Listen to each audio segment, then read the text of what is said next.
Welcome back to my channel. तर इथं आता माझी संध्याकाळच्या स्वयंपाकाची सुरुवात झालेली आहे, पण तुम्हाला मी जे आपल्या व्हिडिओचं जे टायटल होतं त्याच्यावरून थोडाफार अंदाज आलाच असेल की तुम्ही जर स्वामी भक्त असाल तर मला खरंच तुम्ही सांगा की या स्वप्नांचा अर्थ काय आहे असं मी टाकलं होतं टायटलमध्ये। तर खरंच मला तुम्ही सांगा, पण मी ते स्वप्न सांगायच्या अगोदर तुम्हाला इथं सध्या मी मटर पनीर बनवते, तर त्याची रेसिपी मी अगोदर तुमच्यासोबत शेअर करते आणि ते झालं की मग मी लगेच तुम्हाला काय स्वप्न पडलं होतं ते न सांगेल तुम्हाला, तर तुम्ही मला नक्की सांगा त्याचा अर्थ काय आहे ते। तर इथं बघा आता पनीर बनवलं होतं, त्या दिवशी मी तुम्हाला व्लॉगमध्ये दाखवलं होतं ना, मिनी व्लॉगमध्ये, तर ते आज पण बनवलं होतं। म्हटलं चला आज मस्त पनीर मटर बनवूया। आणि इथं बघा 2 मीडियम साईजचे कांदे असे मी मोठे कट करून घेतले होते, पण त्या अगोदर काल मी मिनी व्लॉगमध्ये तुम्हाला हे चाकू दाखवले होते, तर हे बघा हे चाकू आहेत जे 3 आहेत। मी काल एकच दाखवलं होतं तुम्हाला, असे 3 आम्ही मागवले होते। दुसरा अजून एक आहे जो खूप मोठ्या साईजचा आहे, बाहेर गोडाऊनमध्ये आहे, तर त्यामुळे मला तुम्हाला आता दाखवता नाही आला, पण ह्याची क्वालिटी खूप छान आहे। जवळजवळ 3-4 वर्ष झालं हे चाकू आम्ही वापरतोय। जर तुम्हाला हवा असेल तर व्हिडिओच्या सुरुवातीलाच वरती प्रोडक्ट टॅग केलेला आहे, त्याच्यावर क्लिक करा आणि तिथून तुम्ही ऑर्डर करू शकता। एक हवा असेल तर एक ऑर्डर करा, 3 पाहिजे असतील 3 करा, 2 पाहिजे असतील तर 2 करा। तर चला इथं बघू शकता, हे बघा मी आता कांदा भाजून घ्यायला लागलेले। तुम्हाला म्हटलं तसं 2 मीडियम साईजचे असे मोठे मोठे कांदे मी कट करून घेतले होते, तर त्याला असाच मी भाजून घेतला अगोदर बिना तेलाचा, चांगला सॉफ्ट व्हायला लागलेला आहे बघा, इथं दिसतोय तुम्हाला। आणि आता थोडीशी इथून मी तेलाची धार सोडते त्याच्यावरती, एक अर्धा चमच्याच्या वर असेल, असं चमच्यावर पण नाहीये। आणि इथे एक 10-15 मी लसणाच्या पाकळ्या टाकलेल्या आहेत बघा, तर त्यालाही थोडंसं परतलं। इथं 20 काजू घातलेले आहेत, मी अंदाजेच घातलेले आहेत, तर तेही छान परतून घेतलं। लगेच इथे मीडियम साईजचे 2 टोमॅटो घेतले होते, तर तेही घालून घेतले, तर त्यालाही छान आता आपण भाजून घ्यायचं। पण टोमॅटो पटकन शिजावा म्हणून इथं अगदी थोडंसं मी नमक घालते, परत आपण भाजीत पण नमक घालणार आहे त्याच्या हिशोबानेच इथं घालते मी थोडंसं, म्हणजे कसं पाणी पटकन सुटतं ना टोमॅटोला। आणि इथं अगदी थोडंसं आलं मी खिसून घेतलेलं आहे, आणि हा सगळा मसाला असा छान मस्त एकदम सॉफ्ट होईपर्यंत मी इथं भाजून घेतलेलं आहे, जास्त पुढेही जाऊ द्यायचं नाहीये बरं का।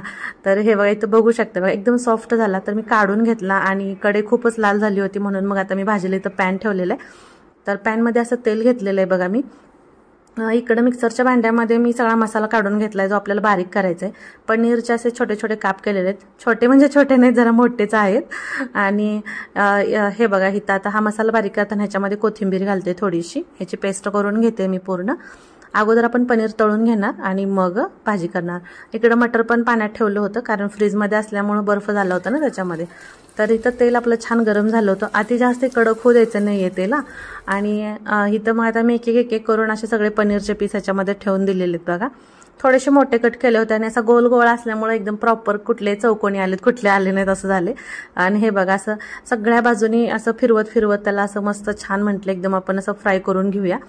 हे बघा ते नाही का थोडंसं मी जाणून बुजून थोडंसं लालसर इथं भाजलेले आहेत, कारण त्याचा जो स्मोक येतो ना तो अगदी आपण चुलीवरती वगैरे भाजतो की नाही तशा टाईपमध्ये येतो बघा, आणि एकदम हॉटेल स्टाईल सारखं लागते। तर हे बघा एकदम मस्त असं फ्राय झालेलं आहे, तर आता मी हे एका डब्यामध्ये काढून घेते सगळे पीस ह्याचे। आणि डायरेक्ट तर आपण आहे असे पण भाजीत टाकतो, पण आता बघा मी ह्याला काय करते ते, तर हिता अगोदर मी सगळे काढून घेतलेले, जरा वरून थोडेसे लाल होऊ दिले, म्हटलं आतपर्यंत पण जरा छान आपले भाजले जातील तळले जातील म्हणून। तर हे बघा इथं डब्यात मी सगळे काढलेले आहेत। तर आता ह्याच्यामध्ये काय करते, 1 ग्लास पाणी घालते मी, थंड पाणीच आहे बरं, गरम नाही टाकत आहे, थंडच घालते। हे बघा इथं, आणि आता ह्याच्यामध्ये पण थोडंसं मी नमक घालते कारण ते गरम आहे तळलेलं, आणि ते पाणी आणि त्याच्यामध्ये नमक थोडंसं त्या पनीरच्या आतमध्ये ते नमक शिरते आणि अजून पनीरला जास्त चव येते छान। तर तोपर्यंत इकडे बघा मी तेल टाकलं होतं, ह्याच्यामध्ये टाकलेत 1 चमचा जिरे, तमालपत्री 2-3, आणि अगदी थोडीशी दालचिनी टाकले, अर्धा चमचा हळद, 1 चमचा धनेपूड, 1 चमचा मिरची पावडर, आणि आपलं घरगुती तिखट घातलेलं आहे चवीनुसार, म्हणजे 2 चमचे मी घातलेले। त्याच्यानंतर इथं आपण जो हा बारीक केलेला मसाला होता तो सगळा मी इथं घालून घेतलेला आहे बघा, आपण जर मिक्सरवरती बारीक केला होता ना तो। मी घरचं तिखट ह्याच्यासाठी घालते की घरच्या तिखटाने आणखीन जास्त चव येते त्याच्यामुळे बरं का, तुम्ही हवं तर फक्त मिरची पावडर पण घालू शकताय। आणि इथं बघा आता हा मसाला छान एकदम असा भाजून घ्यायचा आहे आपल्याला। आणि इथं आता काय केलं की मी इथं फ्रेश दही घातलेलं आहे 1 चमचा, म्हणजे माझ्याकडे सध्या 1 चमचाच अवेलेबल होता, आणखीन असतं तर मी आणखीन घातलं असतं थोडंसं। आणि मसाला बघा ना किती छान आपला मस्त तयार झाला, असा चिटकत नाही आहे, असा एकदम गोळा होतोय व्यवस्थित। तर आता काय करते तर मी फ्लेम लो केलेले आणि ह्याच्यामध्ये पाणी घालून घेतले। आता हा मसाला थोडासा मी इथं शिजवून घेते छान असा मस्त, पाणी अगोदर सगळं मिक्स करून घेते मी इथं बघा। आणि आता ह्याला झाकण बंद करून लो फ्लेमवरती 2 ते 3 मिनिट मी ठेवते, म्हणजे आणखीन जास्त मसाला चांगला शिजेल. तर इथं बघू शकता, हे बघा एकदम मस्त असा आपला मसाला इथं शिजलेला आहे. हे बघा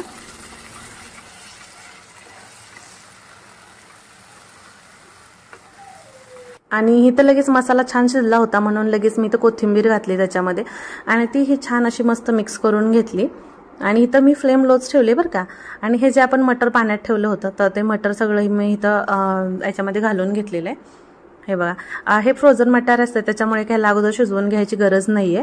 आणि हे जे पनीर होतं बघा, हे बघा ह्या पद्धतीनं असं पनीरमधलं मी पाणी हलक्या हाताने दाबून काढलेलं आहे, कारण आता परत त्याच्यामध्ये थोडासा तो मसाल्याचा फ्लेवर जाईल म्हणून. कारण पाणी आता राहिलं तर थोडंसं ते पाणीच लागतं नाही का, पानचट थोडंसं त्याच्यामुळे.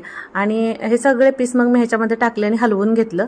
आणि पनीरचं जे पाणी पिळून काढलेलं होतं ना आपण दाबून काढलेलं, तर ते सगळं पाणी मी भाजीमध्ये घालून घेतलं परत, कारण त्याच्यामध्ये पण सगळं पनीरचा फ्लेवर उतरलेला असतं ना त्याच्यामुळे. मग इथं आता घातलं मी चवीपुरतं मीठ. तर हे बघा थोडीशी आणखीन जरा दाटसरच वाटत होती, थंड झाल्यानंतर खूप दाटसर वाटेल म्हणून मी अजून थोडंसं पाणी घातलं ह्याच्यामध्ये. ते काही शूट झालंच नाही, थोडा मी कॅमेरा पॉज केला होता त्याच्यामुळे. आणि इथं आज योगायोगाने माझ्याकडे बटर होतं तर मी थोडंसं ते बटरही घातलं. नॉर्मली जेव्हा बटर नसतं त्यावेळेस मी दुधावरची साय घालते अशी फेटून, किंवा मग तूप घालते. तर हे बघा एक 4 ते 5 मिनिट झाकण बंद करून ठेवलं होतं, तर किती छान ह्याला एकदम असं कट आलेलं एकदम बघू शकताय तुम्ही. असं एकदम हॉटेल स्टाईल सारखी दिसते ना भाजी. कशाला हवेत आपल्याला विकतचा मसाला रेडीमेड, असंच बनवा ना घरी तुम्ही मटार पनीर. खूप छान, म्हणजे अशी एकदम चव अशी लागत होती ना ह्याची की हॉटेल स्टाईल सारखं असं झालं होतं. आणि असं काय म्हणतात त्याचा सुगंध तर एवढा सुटला होता भाजीचा सगळ्या घरातून की काय विचारूच नका. तर मस्त अशी आता इथं आपली भाजी बनलेली, हे बघा रेडी झालेले. जवळून पण दाखवते तुम्हाला. मोठे मोठे पीस ठेवले होते, म्हणजे एक दोन जरी खाल्ले तरी बस पोट भरतं आपलं असं. हा काय असतं झाले कुल्फी खाऊन, बघल तेव्हा कुल्फी खात असती. रुचिक लावून घेतलाय, अजून आंबे पण खायला आले नाही तोवर. होय हाय कर, हाय. लाईट लाव हॉल मधली. आणि इकडं 6 वाजताची मजा मस्ती सुरू होती कुल्फी खायची. आणि इकडं बघू शकता, इकडं रस्त्यावर बघा मामा उभारलेले आहेत नारळाच्या झाडाच्या पलीकडे, कारण आत्ते तिकडे शेजारी एक ठिकाणी भेटायला गेल्या होत्या, त्या आल्या नव्हत्या म्हणून बघत होते. अंधार पडायची वेळ झाली, अजून आले नाहीत म्हणून ते वाट बघत होते. आणि मग इकडे काय मी अगोदर पटकन कणिक वगैरे मळून घ्यावी म्हटलं, आणि मग राहिलेली काय थोडीशी भांडी होती तर ती पण घासून घेऊया म्हटलं. कारण पनीर वगैरे असं बनवायचं म्हणलं ना, भाज्या वगैरे, तर ते पिसलेली भांडी वगैरे बरीच पडतात हो की नाही. तर म्हटलं जास्त कणिक चुरत बसण्यापेक्षा अगोदर नुसती फक्त थोडीशी हलक्या हाताने भिजवून ठेवली आणि होती तेवढी सगळी भांडी घासून घेतली अगोदर. आणि म्हटलं चला मग चपात्या बनवूया. आणि चपात्या बनवत मग तुम्हाला सांगते स्वप्न मला काय पडलं होतं ते, कारण ते स्वप्न चपातीच्या रिलेटेडच होतं पण थोडं काहीसं वेगळं होतं.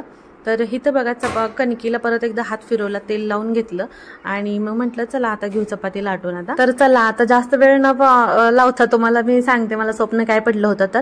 तर स्वप्नात सुद्धा मी चपातीच बनवत होते. आणि ज्यावेळेस आपण चपाती लाटताना थोडीशी लाटतो आणि आपण तेल लावतो की नाही, 3 फोल्ड करतो, तर तशीच मी चपाती रोजच्या प्रमाणे मी तेल लावून 3 फोल्ड केली आणि पिठात बुडवून मी लाटायला घेतली. आणि चपाती लाटायला घेतली, लाटते 2-3 बेलनं मी फिरवले आणि पाहते तर काय, जी लाटलेली चपाती होती ना, तर त्या चपातीचा आकार म्हणजे सेम टू सेम स्वामी समर्थांची आकृती तयार झाली होती तिथं. आणि मी अशी खूप शॉकमध्ये होते. आणि स्वप्नातच मी रोहिणीला म्हणते, अगं रोहिणी बघ ना, तू इथं स्वामी समर्थांची आकृती तयार झाली, म्हणजे असं मूर्ती त्यांची सेम ठेवल्यासारखं, ते जसे बसतात ना मांडी घालून कपाळाला टिळा लावून वगैरे, तसं अगदी सेम टू सेम तसं. आणि आम्ही दोघींनी हात जोडून नमस्कार पण केला, म्हणजे असं मला हे स्वप्न पडलं होतं. आणि आता काय झालं मागच्या 2-3 दिवसाखाली पण जेव्हा मी देवाला दिवा लावला ना, तर त्या दिव्यामध्ये असं फुल तयार झालं होतं. मग हे काय असे कुठले संकेत आहेत का काय, मला काहीच माहिती नाही. त्याच्यामुळे मी म्हटलं चला तुम्हाला विचारूया. कारण पर्सनली असं मी कधी स्वामी समर्थांचं दर्शन घेतलं नाही किंवा मी कधी मंदिरात गेले आले नाही, म्हणजे असं कधी नाहीच करायलाच नाही. मी फक्त ऐकून आहे असं. रोहिणी जाते देवाला, सगळं करते ती, मग तिच्याकडूनच मी ऐकते वगैरे असं. कारण पुण्यात आल्यानंतर पण आम्ही म्हणलं होतं की आपण केंद्रात वगैरे जाऊन येऊया, म्हणजे स्वामींच्या मठात वगैरे. पण तेव्हाही काही पॉसिबल झालं नाही. म्हणजे नाही का, म्हणजे मला सांगायचा मुद्दा हेच की मी कधी अजून स्वामींच्या मंदिरात वगैरे गेली नाही. इथं पण आमच्या इथं जवळपास कुठे नाही आहे आणि कधी असा योग पण आला नाही आहे. पण असं मनात एक कुठंतरी असतं आपल्या की रोहिणीसोबत माझं बोलणं चालणं होतं, त्याच्यामुळे असं बऱ्याच वेळा असं होतं की मनातल्या मनात जप होऊन जातो स्वामींचा, परत ते मंत्र वगैरे म्हणलं जातं, असं होऊन जातं मनातल्या मनात. पण असं कधी मी मंदिरात गेले किंवा काय असं कधीच झालेलं नाही. आणि असं मला दर्शन भेटलं तर ते पहिल्यांदा असं स्वप्नात, आणि तेही चपाती लाटताना असं. आणि ज्यावेळेस आम्ही पाया पडलो ना, तर त्यावेळेस ती चपाती पुन्हा आहे अशी गायब झाली, म्हणजे नाही का. म्हणून मला विचारायचं होतं ह्या स्वप्नाचा अर्थ काय होता, तर ते तुम्ही मला तेवढं नक्की कमेंट करून सांगा.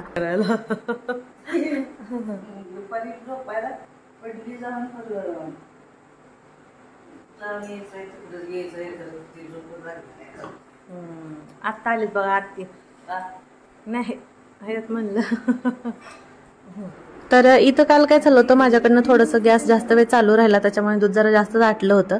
इकडं मामांचं जेवण सुरू होतं, तिकडचं पण थोडंसं हलवलेलं आलं ना, ना असं एकदम मलईदार लागते.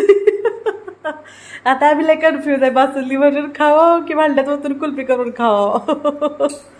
काय करावं तुम्ही सांगा. ती राहू देवा, चला. आत्तीने सांगितलं बासुंदीच राहू दे म्हणून.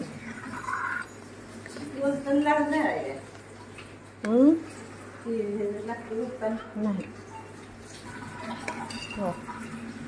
तिकडचं थोडंसं हे काढले, त्याच्यामुळे थोडंसं हे झालं. या मग आज मस्त मस्त बासुंदी खायला, मटर पनीर खायला. पण आज काहीतरी जेवणाचा असा खूपच खास मेनू झाला होता, कारण दूध ऑलरेडी आटलेलं होतं, त्याच्यामुळे मला जास्त काही आटवायला लागलं नाही. थोडीशी दूध पावडर, वेलची, साखर घालून मी आटवलं आणि मस्त अशी बासुंदी केली. सगळं काम आवरून झालं. हे बघा थोडीशीच झाली बासुंदी. इथं सगळं आवरलं, किचन कट्टाही सगळं क्लीन करून घेतलं. आणि हे बघा भाजी आता तर काय मस्त दिसते ना पनीरची. तर आता बसलो आहे, आता आम्ही सगळेजण जेवण करायला. हे बघा, तर या सगळेजण मस्त असं मटर पनीर खायला, बासुंदी खायला, चपाती असं मस्त. तर कसा वाटला तुम्हाला आपला आजचा ब्लॉग मला नक्की कमेंट करून सांगा. आणि त्या स्वप्नाचा काय अर्थ होता तेही कमेंट करून सांगा. काय संकेत असेल तर तेही सांगा, मी वाट बघते तुमच्या सगळ्यांच्या कमेंट्सची. तर या सगळेजण मग जेवायला. तर इथं असताना तर आमच्या बासुंदी आणि पनीर खूप जास्त आवडलं, त्याच्यामुळे तिनेही मस्त एन्जॉय केला, आम्ही करतोय. आरोदाताई खूप आवडीने खातोय. तर कसा वाटला तुम्हाला आपला आजचा ब्लॉग मला नक्की कमेंट करून सांगा. आणि व्हिडिओ आवडला तर लाईक करा, शेअर करा आणि चॅनलला सबस्क्राईब करा. तर भेटूया आपण पुढच्या असं नेक्स्ट ब्लॉगमध्ये. तोपर्यंत बाय.